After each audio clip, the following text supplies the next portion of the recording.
Good morning and welcome along to Zandvoort for qualifying for rounds 14 and 15 of the Ginetta Junior Championship powered by Sunoco Fuels. Just a couple of weeks after Ginetta Festival at Croft, the championship travels across the sea to the Netherlands and for a second year a trip to the home of the Dutch Grand Prix, Zandvoort circuit, just a 6 weeks or so before the Dutch Grand Prix for these 14 to 17-year-olds in the Ginetta G40 Junior Evo machines. 24 cars and drivers have made the trip across. A little bit of a delayed start to qualifying for Ginetta Juniors after some delays in some of the support races here at Zandvoort. My name is Joshua Barrett. John Munro will be joining me over the course of 3 races we have this weekend for the championship at Zandvoort and Ginetta Juniors. Lots of drivers learning their craft, John, but it's excellent racing every time out. It certainly is. Incredible to watch all the pack racing that happens in the Ginetta Juniors, and just a great way for young drivers to get their first experience in cars. Of course, many of these drivers have plenty of experience in karts, have won many championships all over the world, and then they finally get to get behind the wheel of a full-size car in the Ginetta Junior. I say full-size car, it is pretty small, Josh, but it is very feisty and it is quick around circuits like this. A great way to learn, very pliant, but also great to chuck around and great for racing, which is great for us watching. It's going to be very exciting indeed. And we've just reached the halfway point of the season as well. We do have a sort of runaway championship leader at the moment in Lewis Goff, but everyone else is beginning to close the gap, and the results are beginning to be a little bit more mixed up as we go through here. So we should definitely see an exciting qualifying session and, of course, sets of 3 races ahead of us this weekend. That's right. Lewis Goff won the first 4 rounds of the championship. He won all 3 races at Donington Park. He won at Silverstone. Since then, it's been a bit more mixed. He won again at Silverstone and at Oulton Park, but didn't win at Ginetta Festival at Croft. A quadruple header, 4 races at Croft last time, and he didn't win any of those races, but he still leads the championship after those 6 race victories. No one else has won more than twice.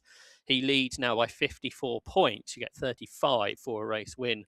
To put that in perspective, Harry Bartle, who's won a couple of times, he's second in the championship. Harrison Mackey's won twice too, and a single win for Jacob Ashcroft, Riley Cranham, and Josh Watts. But it's actually Jess Phillips who's up in third in the championship, thanks to 7 podiums. Only Lewis Goff has had more than him.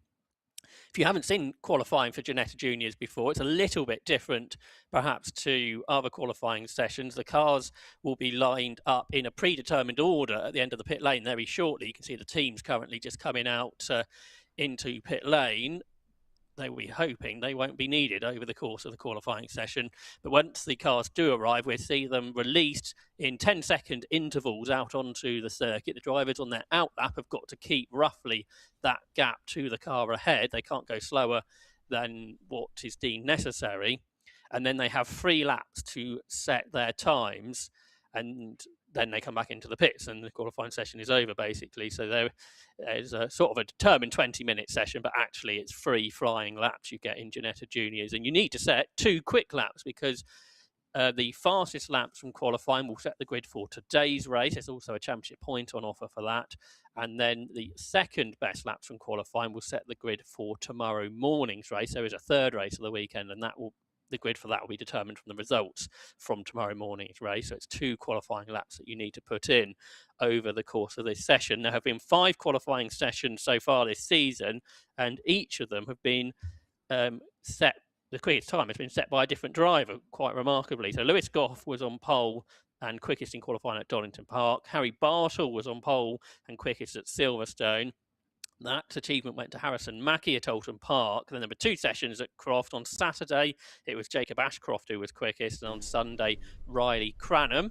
So the cars are currently being released from the collecting area and will be guided into the pit lane, and then they will line up at the end of the pit ready to go out. Pirelli road tyres on these Ginetta G40 Junior Evos. So they should be able to get those tyres up to temperature pretty much on that out lap, John, and then go for those 2 quick lap times after that. Yeah, and you absolutely need that as well, because this format, as you alluded to, is very challenging indeed. Looks like the cars are being brought back in now behind the safety cars. I'm not sure if this is just the kind of pre-session thing that's happening right now. But as you say, yeah, it's challenging. I think it's a great way to sort of test these drivers' mettle early on in their careers, because with 3 flying laps, 1 to warm the tyres, 2 proper attempts at flying laps, and both of them counting, the pressure is on immediately. And I think that's why we've seen 5 different pole sitters from 5 different qualifying sessions. It really does encourage different names to appear at the top, because you've only got one opportunity. So consistency is not what it's about. It's about outright speed and nailing that one lap. Interesting how the season has developed in that way as well, because Lewis Goff did seem super dominant at Donington, didn't he, Josh? He was out in front by a long way, taking all 3 wins. Silverstone, he still won 2 of the races, but it was much closer, and it was pack racing, it was slipstreaming. Then he only wins 1 race at Oulton Park, and then none of the races at Croft. So you can see that championship condensing now that everyone's getting comfortable with these cars, and we see other contenders like Bartel emerging.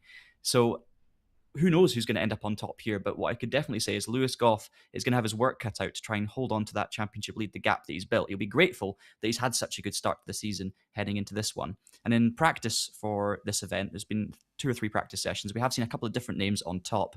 Riley Cranham was quickest in the 3rd practice session for R Racing. It was actually an R Racing 1-2-3 with Max Murray and Lewis Goff also in the top 3. And it was an Elite Motorsport top 4 in the 2nd of our practice sessions before that, with the local driver, Devin Hagelin, fastest, the Dutchman looking to try and win on home soil. And that lap time of a 2:04.6 from practice was actually a fair bit quicker than the current lap record here at Zandvoort in race circumstances for Ginetta Juniors. So the pace is hot, and I wonder if the local driver for Elite Motorsport could be looking good for his win here. Yeah, and if you combine the 6 sessions, 3 on Thursday, 3 on Friday, it was his time that was the very fastest. So Devin Hageland, 2 minutes 04.680 is sort of the aim in this session, which begins now with the car driven by Riley Cranham, one of our contenders, the first to hit the circuit, chased out actually by Lewis Goff. So Lewis Goff has got a good sort of aim ahead of him, where Riley Cranham hasn't got anyone sort of to chase, but I'm sure they'll be well used to this. So they're being released out as expected, one by one, and then they will have the track to themselves for their 3 flying laps. So yeah, Hagelin was quickest on the sort of the overall 6 sessions. 2nd quickest was Riley Cranham. 3rd, Lewis Goff. Jess Phillips was 4th. Melvin Calusian 5th. Harrison Mackie was 6th. So it's the sort of drivers you expect at the sharp end. Apart from Hagelin, I guess, but it is his local circuit, so maybe knows his circuit more than others, or they wouldn't have raced on it as such. But he has yet to finish on the podium, has Devin Hagelin. So he is one to watch, the 14-year-old local driver. He's been a Dutch karting champion in the past, and this is his opportunity, John, I think, to try and get his first podium, maybe his first win of the season. It certainly is. I mean, he's proven his talent. He was the scholarship winner for this season of Ginetta Juniors. So anytime you have a scholarship winner in a series like this, you know they're going to be coming in with some talent, because that is a very difficult thing to win. And yeah, he's sitting 10th in the championship, so not bad at all. We've got many cars taking part this season in the Ginetta Junior Championship, so top 10 is nothing to be sniffed at. But sometimes that home advantage is not just about your track time on the actual venue. It's actually just a feeling. It's a motivation. It's an energy that you get from racing on home turf with your local crowd cheering you on. That can sometimes give you a 10th or 2 that's a little bit inexplicable. So maybe that's what's happening this weekend with Devin. Maybe he's just found something, or maybe, yeah, who knows what it is. But we'll have to see if he can translate it into a good qualifying time, because of course practice is one thing, everything is reset, and now you've just got, as you say, 3 attempts to make it count in qualifying. Also, I think the slipstream is going to be key here. Josh, if anyone can get a good slipstream, that's certainly going to help things too. So you could see teams such as Elite Motorsport, such as R Racing, with multiple cars in the field, working together to try and get multiple cars up towards the sharp end. Yeah, that will happen in the races. The plan of the championship is that should not happen in qualifying. The idea is you are out by yourself in qualifying and don't get the tow. There's one car that's not appeared on track, seemingly, and that is Addison Smith, who was out in testing, and that all went seemingly smoothly. Not unless it's a transponder problem, we're not seeing Addison Smith out on the track. So first flying laps begin, headed by Riley Cranham in one of the many R Racing cars. R Racing, the team's championship leaders, heading here to Zandvoort after 13 races on the British Isles, majority of which supporting the British GT Championship, as Ginetta now under the umbrella of SRO, Stefan Rattel organisation, and therefore all the races this season live streamed on GT World, and that's where you'll be able to watch the 3 races plus this qualifying session here at Zandvoort. So the first sector for Riley Cranham, a 42.7, but a tenth quicker was Lewis Goff. So the multiple race winner, the driver from West Yorkshire, the championship leader, Lewis Goff, going fractionally quicker than the car just ahead of him, car 18, Riley Cranham. Yeah, and Vicky Farfus has now gone into P1, the number 2, and a 205.4 for Vicky. So that's great for her as well. She's also looking to be at the sharp end, but not had the best of seasons so far, has Vicky, but she'll be determined to bring herself up front, and it's a great start to this session with a 205.4. She still sits top, ahead of Goff, and then Kaluzdian rounding out the top 3. Yeah, that's just, I think, a numerical order out of the pit lane. So we'll wait for the first proper laps, which are about to come in. So a quick outlap, regardless, for Vicky Farfus. She went well in testing because she was inside the top 15, which I think is the highest we've seen from her, the daughter of Augusto Farfus, and backed by the Iron Dames. So we'll see how she gets on over the course of this session. But it is Lewis Goff quickest through sector 1. Now, interestingly, the time through sector 2 are slower than the outlap, remarkably, according to the timing screens. But anyway, Riley Cranham does a 204.9, so that's almost as quick as we saw anyone go in testing. Lewis Goff is 93 thousandths of a second quicker, so Lewis Goff goes to the top. Cranham is second. They are a little bit quicker than Harrison Mackie and Jess Phillips, who are the next 2 cars to cross the line. Looking at the sectors, is there anyone to watch out for? Yes, because quick through sector 2 was the car of Melvin Kalushian, the Red Bull junior driver who's had a couple of podiums this season. Car number 5 was good in sector 1, very good in sector 2, and goes quickest of all. So Melvin Kalushian goes fastest on a 204.662. That's the fastest Ginetta Junior time of the week. And second quickest has gone Jacob Ashcroft, 77 thousandths further back. That drops Lewis Goff back to 3rd. Yeah, looking very competitive at the top here already. I may have jumped the gun, but we're getting plenty of times coming in now. You've got a couple of drivers, in fact 4 drivers already below the 205 mark. Harry Bartle the first on a 205.2, currently sitting in 5th position. Then Daniel Oliver, Max Murray, Jesse Phillips and Noah Young currently rounding out your top 10. And of course, it's going to be over before we know it, because these drivers are only going to have a couple more laps here to put some sector times down. I'm looking for purple sectors. I'm not seeing any purple at the moment, but all of these drivers now starting their second flying laps. First sector is actually looking strong for our 3rd place driver, Lewis Goff. Surprise, surprise. On the second lap, whereas Kaluzdian not quite so quick. On this lap currently they're on, Melvin Kalushian's lap time is going to be deleted for track limits at turn 3 at the Hugenholtz bend. So that means this lap will not count for Melvin Kalushian, and therefore he must make his 3rd lap count. Otherwise he's going to end at the back of the grid for the second race. So quickest on lap 1 of the session, Kalushian makes an error on lap 2. So we're not seeing many drivers go quicker on this second lap, but therefore this lap is important still for tomorrow's grid, particularly if the cars are going to be that bit slower on the 3rd lap of the session. We shall see. Daniel Oliver and Noah Young are 2 drivers who've set personal best first sectors. But it's quite remarkable. The fastest second sector of the session, I believe, came from the outlap. So very much they were pushing on immediately. But maybe that does show that the Pirelli tyres are at their absolute best at the beginning of the session. So Lewis Goff crosses the line, and he's 3 tenths slower than the previous lap. So this lap is very much all about the second best lap times, I think, John, rather than the overall best. Yeah, there's a few drivers that have actually gone quite a bit slower on the second lap. So I do wonder if drivers are treating it like a kind of prep lap in the middle. I doubt it, because there's only 3 opportunities. You need to make every single one of them count. But certainly not many drivers improving on this second lap. The pace definitely coming on the first one. Kaluzdian's lap, as you say, probably going to be deleted there, but it was a 205.8, which was 1.2 seconds slower than his opening lap. Ashcroft, 205.7. Goff 205.1. Goff's actually the quickest of the second lap times we've seen coming through so far, so that's great for the championship leader. Of course, that means 2 good starting positions in the opening 2 races potentially for Lewis Goff, so he's got some bankers in. He can afford to really go for it on this 3rd lap, unlike some other drivers where the pressure is firmly on. Yes, on the second best laps for tomorrow morning's race, Lewis Goff quickest, second quickest is Riley Cranham, 3rd Daniel Oliver, who's much better than his overall best, then Jacob Ashcroft, Harry Bartle and Harrison Mackie, the top 6 on second best laps. Some of the cars have got themselves together, which isn't part of the plan in this qualifying session, and that includes the Dutchman Devin Hargelen. Is that going to help his time, or is he actually caught people because they're slower than him and he's going to be held up on this 3rd and final lap of the session? Devon, who was quickest in the practice sessions, is down in 13th in qualifying, so this has not gone to plan for the local driver. No, certainly not. And this is going to be a challenge. I mean, the slipstream, of course, he's accidentally ended up with it here by catching the cars in front, which can help you in some circumstances and can definitely punish you in others. But this is a train of 3 cars that Devon's got to deal with now. And he needs this lap, doesn't he? Down in P13 at the moment. His second best lap, not looking too promising either. So the local hero will be looking to try and break up into the higher echelons of the grid, but it's not going to be, even if he gets a great one in this time, his second best lap isn't going to be looking super promising either. So hopefully for his sake he can get a good one in here, but this certainly isn't going to help things. Max Murray's done a personal best first sector. Good lap had actually been put together by Hagelin. He's done a PB in sectors 1 and 2.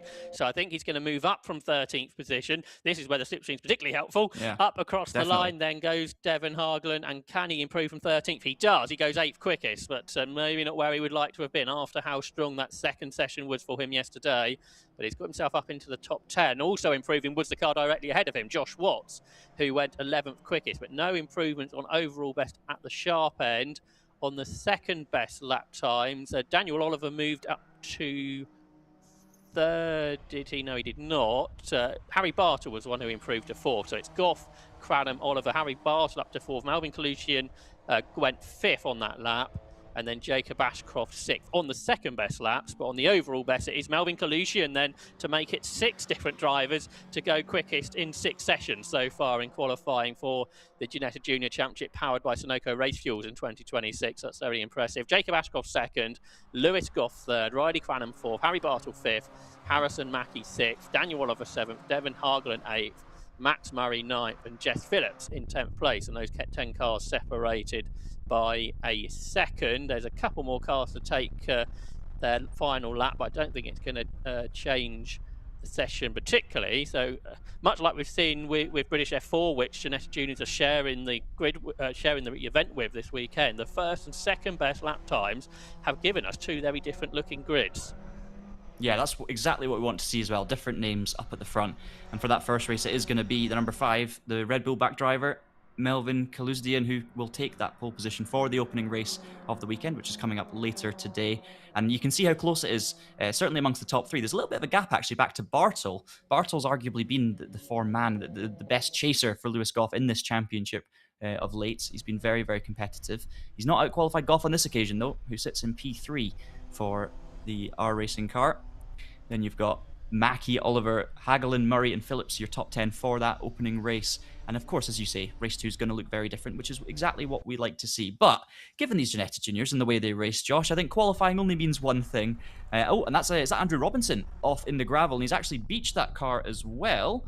So that's on the in-lap, I think, for Andrew, the E3 Sport driver. And he's going to need some help getting that one out of the gravel. But thankfully, he's already got his qualifying laps in as it stands. And where's he in the order? He's 18th in qualifying for that first race. Yeah, not quite sure what's caused that, but it's not going to make a big difference to his race weekend. The driver from Devon, who lived in Chicago most of his life, he raced in the championship last year. He's back for a second season. Is Andrew Robinson. Most of the drivers in the championship are in their first full season of Ginetta Juniors, 19 of the 24. Some of the drivers, like Lewis Goff, did the last couple of meetings at the end of last year once they came old enough to race in the championship at 14. But otherwise, everyone's in their first full, or majority of drivers are in their first full season of car racing in the Ginetta Junior Championship. But it is Melvin Kalushian then who set his first pole position, the Swedish driver, 14 years of age. He did a bit of racing actually in the F4 Denmark Championship before committing full season into Ginetta Juniors for this year. He's had a best result of second, which has come a couple of times. He sits 7th in the championship, but a good opportunity here at Zandvoort to go from the front, a new experience, and then to see if he can stay at the front, try and hold everyone off with the toe. And then Jacob Ashcroft, second quickest, the 15-year-old from Somerset, who did about a decade of karting before moving into this championship. He's a world Rotax Junior Max champion, and he has won all 6 of the UK Rotax championships. So massively impressive karting CV for Jacob Ashcroft, and he has been a race winner this season. That came at Croft, and he sits 5th in the championship with 6 podiums. Then third quickest, Lewis Goff, the championship leader, the 6-time race winner from West Yorkshire, who was one of those drivers who started at the end of last season.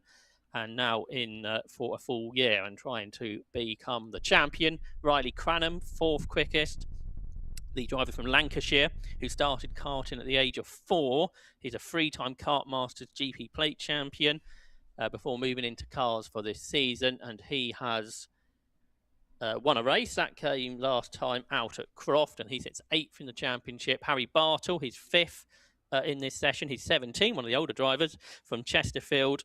He's a multiple karting champion before moving into Ginetta Juniors last year, and he's had a couple of victories this season, once at Silverstone and once in the most recent race at Croft Circuit. He's 2nd in the championship. He's had 6 podiums along with those couple of victories, and he was 5th quickest in the session, ahead of Harrison Mackie, the 16-year-old from Norfolk, who's someone else that's been karting for the best part of a decade. He's, again, a multiple karting champion and 6th quickest in this session for the double race winner, 4th in the championship, Harrison Mackie. He won at Alton Park and at Croft. Then Daniel Oliver, 7th in the session.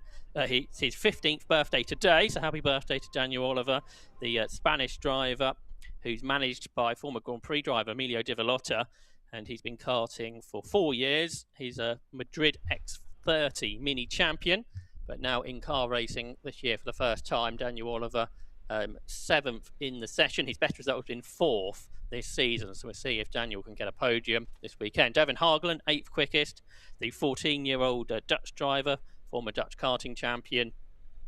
2, and as we mentioned earlier, another driver looking for his first podium of the season this weekend. Max Murray, 9th quickest, the 15-year-old British driver who lives in Dubai. His brother Seb races in Indy NXT, the feeder series to the IndyCar Championship, and Max started racing just like Lewis Goff at the end of last season in this championship once he was old enough, and he's had a couple of podiums this year, 6th in the championship and completing the top 10 in the session. Jess Phillips, the driver 3rd in the championship, maybe a bit disappointed with that. The 14-year-old from Hampshire, the 3-time British karting champion, last year's Ginetta Junior Winter Series champion, Jess Phillips, and he completes the top 10 and be one of the drivers looking to move forwards, I suspect, during the course of the 3 races here at Zandvoort.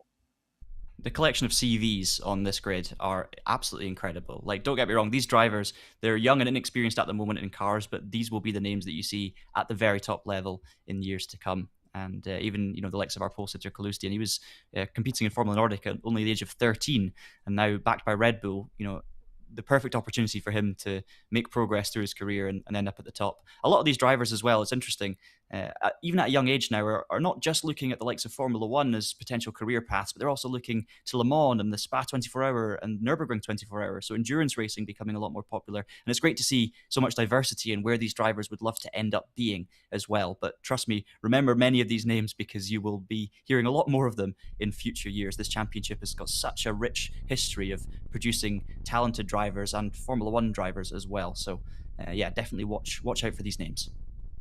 And of course, there's a Ginetta path through the GT racing as well, because the Ginetta GT Championship, which races part of the same event, all of the other meetings, and Ginetta have cars in the British GT Championship as well. And the champion of Ginetta Juniors receives £20,000 towards racing in either British GT or the Ginetta GT Championship, plus a further £20,000 in Ginetta parts credits. So great prizes on offer in the Ginetta Junior Championship, and a real pathway into sports car racing with the brand, as so many drivers have done in the past, whether they went from into single-seaters or sports cars.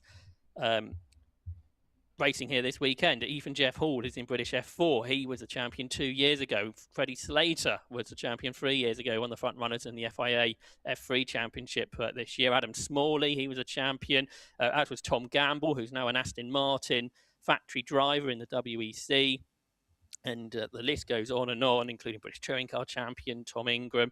And although not a Ginetta overall champion, the 2014 rookie champion is the current Formula One world champion, Lando Norris. So if you race at the front in Ginettas, everything is possible in your career going forwards. Yeah, it certainly is. And sports cars as well, hugely prominent in the Ginetta roll call. I mean, Harry King was a race winner in Ginetta Juniors and is now a factory Porsche driver, similar to the likes of Robert DeHaan, who's been smashing it in Porsches recently as well. You've got Sebastian Prio and Daniel Harper racing numerous different GT3 cars as well, and doing, the names that have come through this series are huge across the span of motorsport, whether it's single seaters, GT cars, Ginettas, national stuff in the UK, or international stuff as well. So yeah, fantastic championship to get your racing career underway. Absolutely, and we look forward to the free races here at Zandvoort for the Ginetta Junior Championship, all live streamed here on GT World. Local time, today's race is due at 4:30, so that's 3:30 if you're watching back in the UK.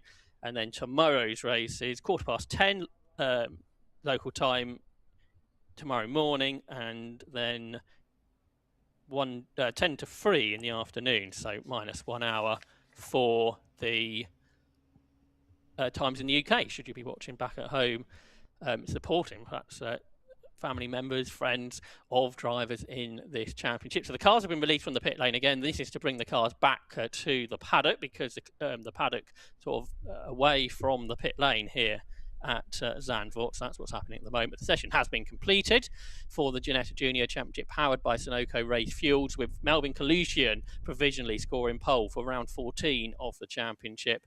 And for round 15 of the championship, Lewis Goff looks set to start from pole position.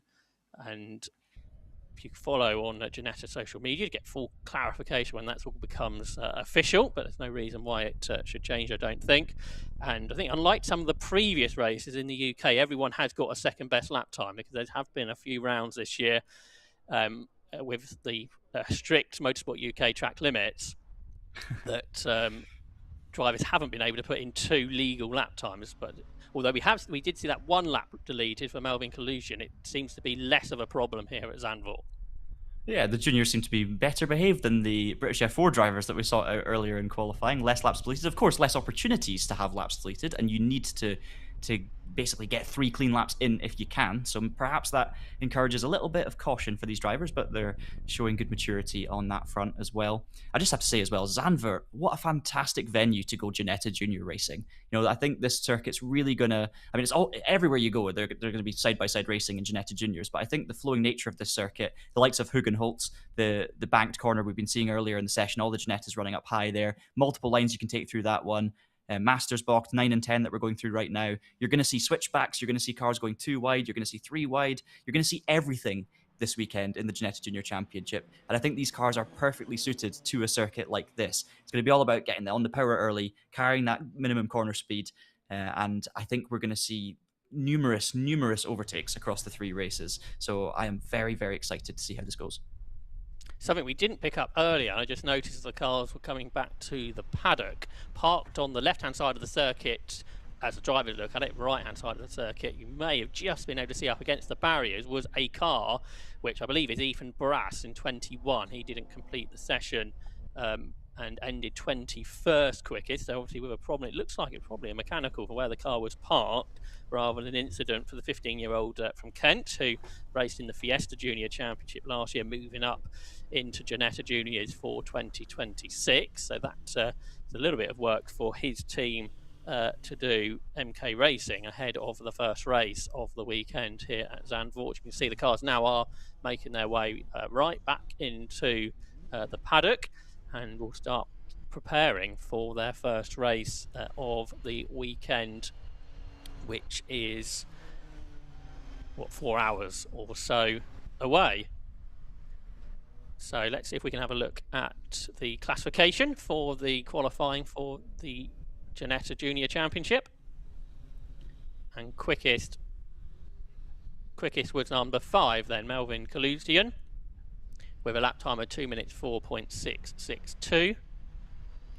Second quickest was Jacob Ashcroft, just 77 thousandths of a second away, ahead of Lewis Goff in third. Riley Cranham 4th quickest, Harry Bartle 5th. Harrison Mackie completed the session in 6th, ahead of Daniel Oliver and local driver Devin Hargeland. Max Murray was 9th and Jess Phillips 10th, ahead of Josh Watts and Noah Young.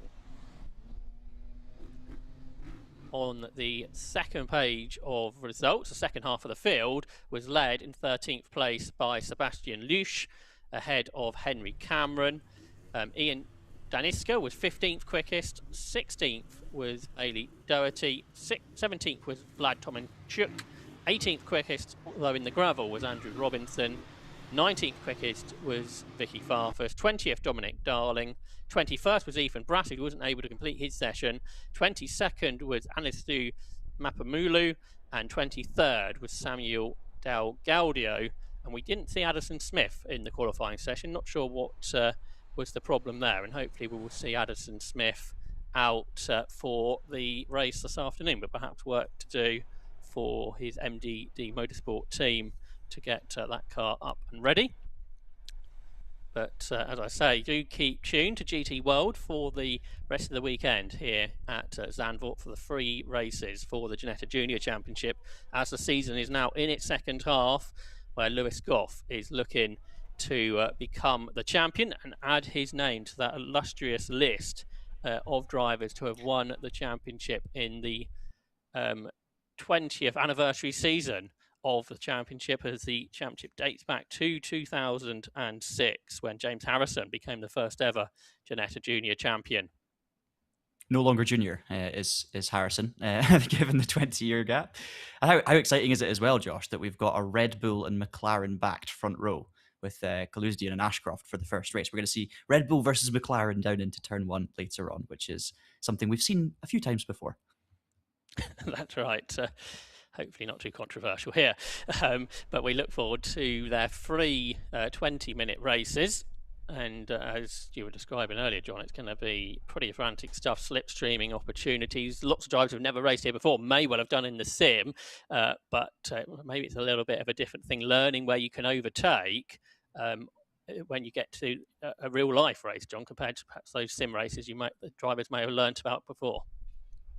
Yeah, it's interesting. A lot of these drivers will have spent a lot of time on the sims. It's the way motorsport has been going, of course, over the last couple of decades, and I guess sim racing is an alternative to karting as a way of getting into motorsport and getting experience, especially on the bigger circuits. Of course, a lot of these drivers won many karting championships over the years, but I'm sure they would have spent a lot of time in the sim learning the track. It's the way it is these days, and then applying that to the circuit. You can obviously get up to speed a lot quicker in free practice and testing if you've done it on the sim. But of course, 3 races are going to be completely new to the drivers, and I wonder how it's going to differ from the preparation they've put in. Absolutely. We'll find out all out for the first time this afternoon here at Zandvoort. 4:30 local time will be the 14th round of the Ginetta Junior Championship. And we look forward to speaking to you then here on GT World.